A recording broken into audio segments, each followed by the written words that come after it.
जय श्री कृष्ण। आज करवा चौथ है।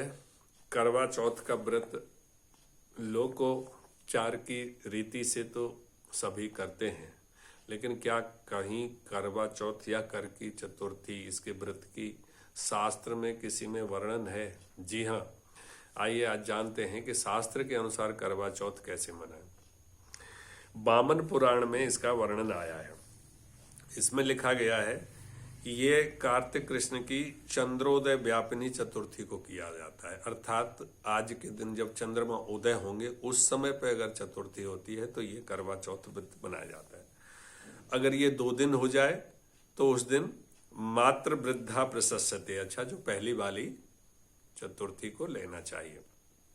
इसमें होता क्या है, इस व्रत में शिवाजी स्वामी कार्तिक और चंद्रमा का पूजन करना चाहिए और नैवेद्य में काली मिट्टी के कच्चे करवे में एक करवा आता है, करुआ जिसको बोलते हैं, उसमें चीनी की चाशनी डाल करके बनाए हुए करवे या घी में सेके हुए और खांड में मिले हुए आटे के लड्डू अर्पण करने चाहिए। इस व्रत को विशेष करके सौभाग्यवती स्त्रियां या इसी वर्ष जिनकी शादी हुई है वो करती हैं। और इसमें करने से क्या होता है, मैं आपको बता रहा हूं कि किस तरह से करते हैं। नैवेद्य के लिए 13 कड़ुए, 13 करवे या लड्डू 13 और 1 लोटा, 1 वस्त्र और 1 विशेष करवा जो पति के माता पिता को आशीर्वाद के रूप में प्राप्त करने के लिए वो दिया जाता है। आज के जो व्रत करने वाली बहनें हैं वो आज प्रातःकाल नित्य कर्म करके स्नान करके और इस मंत्र का उच्चारण करते हुए संकल्प करें। वो मंत्र है मम सुख सौभाग्य पुत्र पौत्रादि सुस्थिर श्री प्राप्तये करक चतुर्थी व्रतमहम करिष्ये। ऐसा संकल्प करके इस व्रत की शुरुआत करें।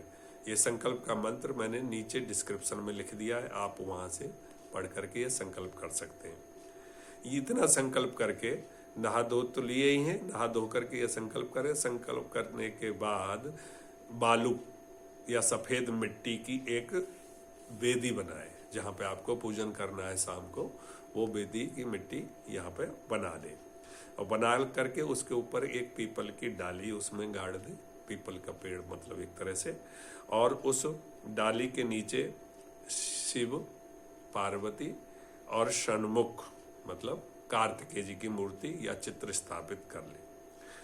और ये करने के बाद आप नॉर्मल पूजन करके इनका, जिसमें आपको नमः शिवाय सर्वन्याय सौभाग्यम सततिम शुभाम प्रियच्छ भक्ति युक्तानाम नारीणाम हर वल्लभे, इससे पार्वती का षोडशोपचार पूजन करें। षोडशोपचार पूजन क्या होता है, जिसमें 16 चीजों का इस्तेमाल होता है। तो नहीं तो आप पंचोपचार भी करते हैं। पंचोपचार में फूल, गंध, धूप, दीप और नैवेद्य, ये 5 चीजों का उपचार होता है। वो एक एक करके चढ़ाते हैं, उसको उपचार कहते हैं। पहले जैसे फूल दे दिया, पुष्पम समर्पयामि ये बोल दिया, गंधम समर्पयामि मतलब अगरबत्ती दिखा दी, धूपम अर्घ्ययामि धूप दिखा दिया, दीपम दर्शयामि दीप दिखा दिया, उसके बाद हाथ धो करके भोग लगा दिया।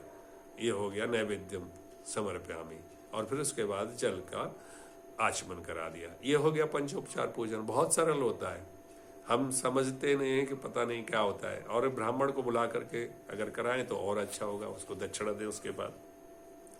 इतना करके फिर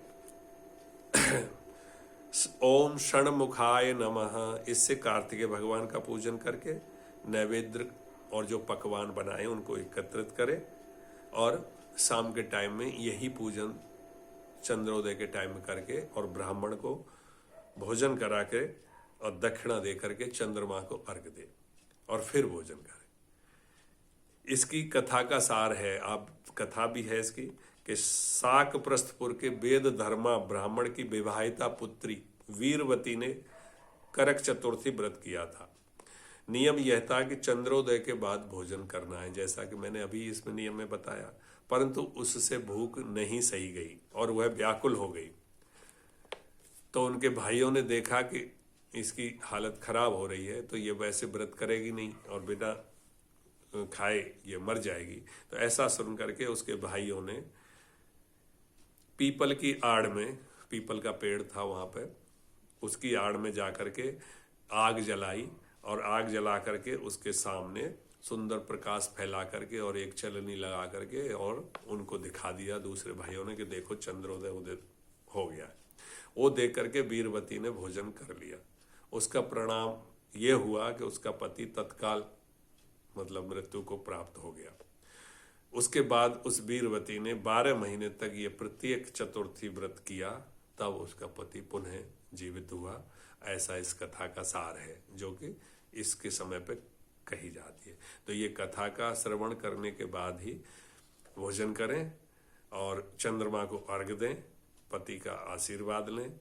पतियों को भी चाहिए कि आज के दिन वो व्रत करें अपनी पत्नी के साथ में, निर्जला व्रत करती हैं। अच्छा, ये निर्जला के बारे में क्या नियम है कि निर्जला व्रत करना चाहिए या नहीं करना चाहिए? जो बहनें पूरी तरह से सक्षम है, उनको कोई रोग नहीं है, वो निर्जला व्रत कर सकती हैं। परंतु जिनको किसी को डायबिटीज है, किसी को कोई दूसरे रोग हैं जिसके कारण से निर्जला और या भूखा रहने से ये व्रत उनके शरीर को हानि हो सकती है, तो शास्त्र में आज्ञा है कि बूढ़े, बच्चे और रोगी लोगों के लिए व्रत में विशेष छूटें होती है।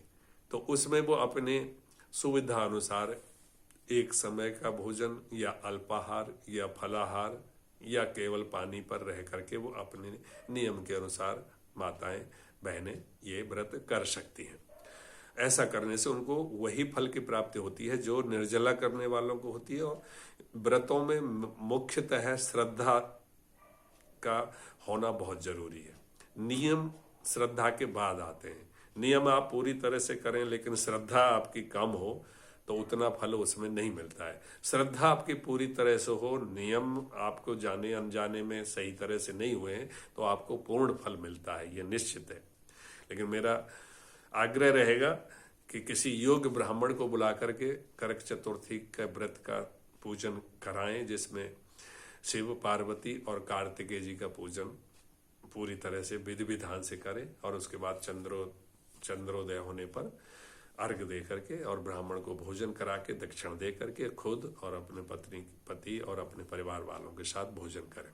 इस तरह से करक चतुर्थी के व्रत का पूरा फल प्राप्त होता है। अभी आपने अगर मेरा चैनल सब्सक्राइब नहीं किया तो मेरा सभी बहनों से अनुरोध है कि मेरा ये जरूर सब्सक्राइब कर लें, लाइक कर लें, शेयर कर लें।